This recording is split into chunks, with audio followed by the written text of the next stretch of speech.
Hola, mi nombre es Mariby Cuicas. Soy estudiante del tercer año de Derecho de la Universidad Fermín Toro y les hablaré sobre el incumplimiento de las obligaciones, el daño y la culpa. El incumplimiento de las obligaciones. Esto sucede cuando no se dan las prestaciones por parte del deudor hacia el acreedor, es decir, cuando el deudor no cumple con sus obligaciones, las cuales fueron estipuladas al momento de realizar el contrato, ya sea porque no pudo completar la prestación, porque la hizo fuera de tiempo o porque simplemente decidió no hacerla. Existen varios tipos de incumplimientos de obligaciones y son los siguientes. Según su naturaleza, puede ser incumplimiento total o incumplimiento parcial. Se habla de incumplimiento total cuando el deudor no ejecuta ninguna actividad para cumplir con la prestación. Se habla de incumplimiento parcial cuando el deudor sí realiza actividades para cumplir con la prestación, pero no logra completarla. Según su duración puede ser un incumplimiento permanente y un incumplimiento temporal. Es permanente cuando la no ejecución de las prestaciones se da de forma definitiva, y es temporal cuando no se realiza la ejecución de la obligación en el momento adecuado o acordado, pero se realizará posteriormente. Ahora, según los hechos que se le pueden imputar al deudor, tenemos el incumplimiento voluntario y el incumplimiento involuntario. Hablamos de cumplimiento voluntario cuando la persona no ejecuta la prestación por una decisión propia y además dolosa. Esto es una acción imputable que trae ciertas consecuencias, como indemnizar los daños causados por esa tardanza o por no haber cumplido la obligación al acreedor. En el incumplimiento voluntario tenemos el incumplimiento voluntario temporal, mejor conocido como la mora, que es la tardanza o el retraso por parte del deudor al momento de cumplir con sus obligaciones. La mora posee tres aspectos.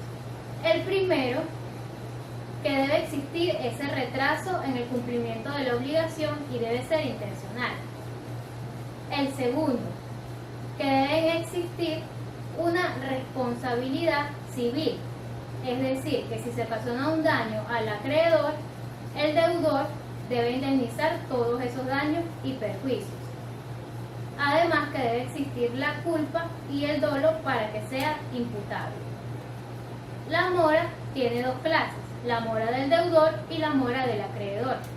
La mora del deudor es la que acabo de explicar anteriormente, donde el deudor toma la decisión de no ejecutar todavía o por un tiempo su prestación, y esto trae ciertas consecuencias.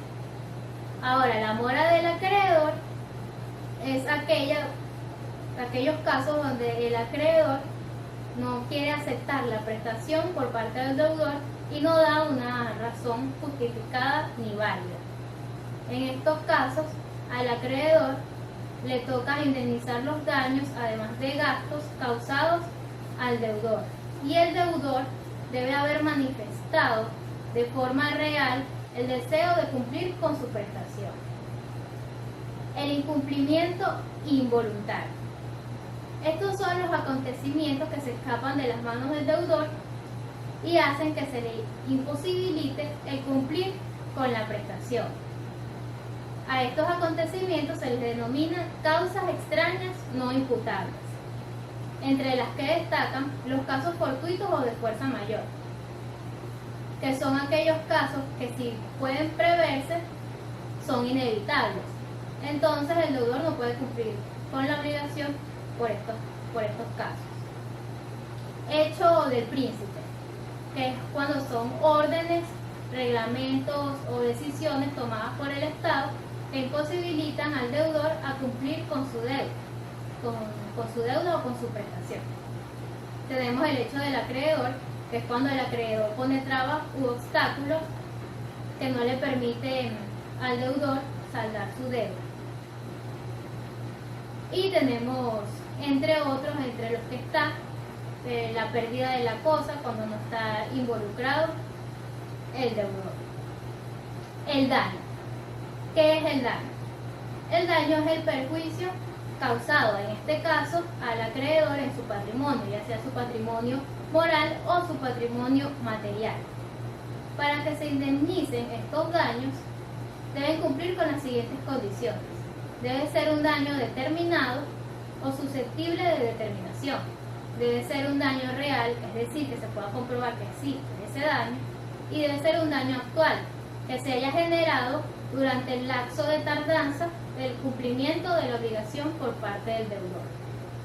Existen diversos tipos de daño, los cuales se clasifican según un aspecto en específico. Según su origen, los daños pueden ser contractual o extracontractual. Es contractual cuando el daño proviene del incumplimiento doloso de una obligación de contrato, y es extracontractual cuando el daño proviene del incumplimiento doloso de una obligación distinta al contrato. Según su naturaleza, puede ser material, que es cuando se genera un daño o una pérdida económica o patrimonial, y moral, cuando se genera un daño psicológico, psíquico o emocional a una persona. Según la duración del retardo, puede ser moratorio o compensatorio. Es moratorio cuando se da por la tardanza en el cumplimiento de la obligación, y es compensatorio cuando se trata de un incumplimiento total o parcial. En cuanto a la gravedad del daño que se le haya hecho al patrimonio del acreedor, tenemos lucro cesante, que es cuando se produce una pérdida o una desventaja en el aumento del crecimiento del patrimonio del acreedor. Emergente, cuando es una pérdida inmediata causada por el incumplimiento de la obligación. Y también tenemos los daños directos y los daños indirectos. Es un daño directo cuando es causado inmediatamente luego del incumplimiento de la obligación, y es indirecto cuando ni siquiera se debe indemnizar porque las causas del daño son ajenas al incumplimiento de la obligación. La solución del daño. La víctima tiene la posibilidad de que se le repare o por lo menos se le solucione su daño. Para eso tenemos tres herramientas, como lo son la reparación, el resarcimiento y la restitución. La restitución es cuando se le puede devolver a la persona la situación en la que estaba antes. Por ejemplo, si la persona tenía 5 muebles y el daño le quemó 2 muebles, se le pueden comprar otra vez esos 2 muebles y devolverle la situación que tenía antes. Tenemos el resarcimiento, que es cuando no se da la restitución y se busca otorgarle a la persona afectada una suma económica aproximada. Y tenemos la reparación, que es para el caso de los daños morales, donde ni el resarcimiento ni la restitución son una opción viable. En cuanto a estos daños morales, existen algunos autores que defienden que con un valor económico se les puede dar una satisfacción a las personas. En cambio, hay otros que están en contra de esto, ya que dicen que un daño moral nunca va a poder ser restituido. Por ejemplo, la pérdida de un hijo para una madre. La culpa. ¿Qué es la culpa?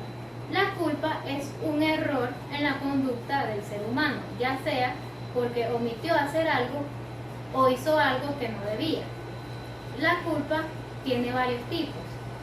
La culpa por negligencia, que es cuando más bien se omite un acto que debía hacerse. Por imprudencia, cuando se realiza algo que no debía hacerse. Tenemos la culpa ineligendo, que es cuando la persona que está encargada de reparar el daño tiene a su cargo unos trabajadores y estos trabajadores hacen algo mal, la responsabilidad recae sobre él.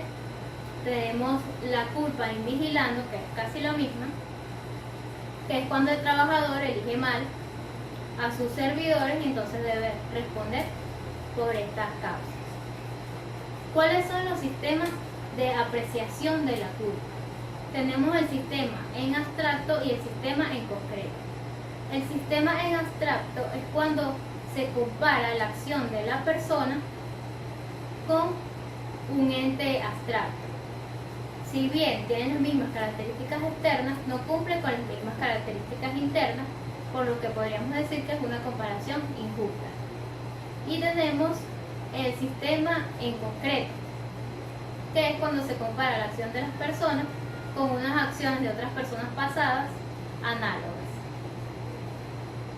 Por último, en el Código Civil se establece el sistema abstracto, salvo el caso de los depósitos, que casi siempre uno le da un depósito para que se lo haga una persona de confianza y por lo tanto se presume que lo va a hacer. Bueno, espero haya sido de su entendimiento y agrado. No me queda más nada que decir que gracias por su atención.